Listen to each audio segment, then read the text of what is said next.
ساری زندگی غوث معظم سرکار مولوی کی توکل، کوشش، محنت، دعائیں، ریاضتیں، چلا کشی اس میں گزری۔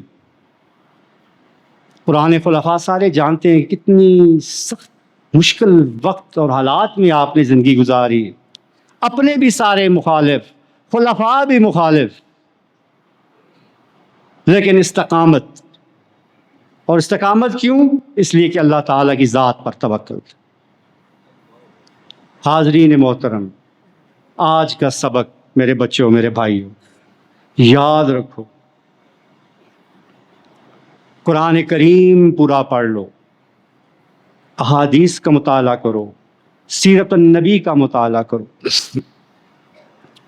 تو آپ کو بتائے گا۔ اپنے مرشد کریم کی زندگی کو دیکھ لو، اپنے اسلاف کی زندگی کو دیکھو، آپ کو معلوم ہوگا کہ 4 چیزیں ایسی ہیں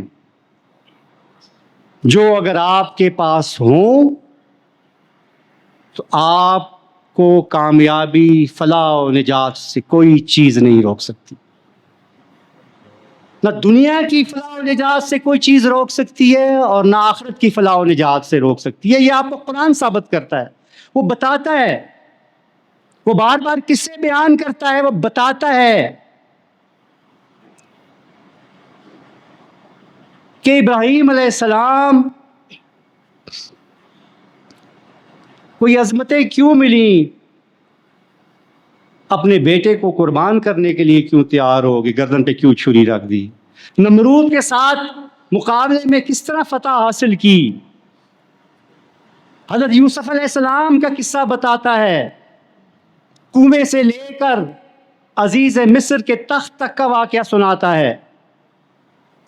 موسیٰ علیہ السلام کے متعلق بتاتا ہے کہ کس طرح انہوں نے فرعون جیسے جابر بادشاہ کے خلاف فتح حاصل کی، اور ان کی کتنی نادار قوم تھی ان کے ساتھ۔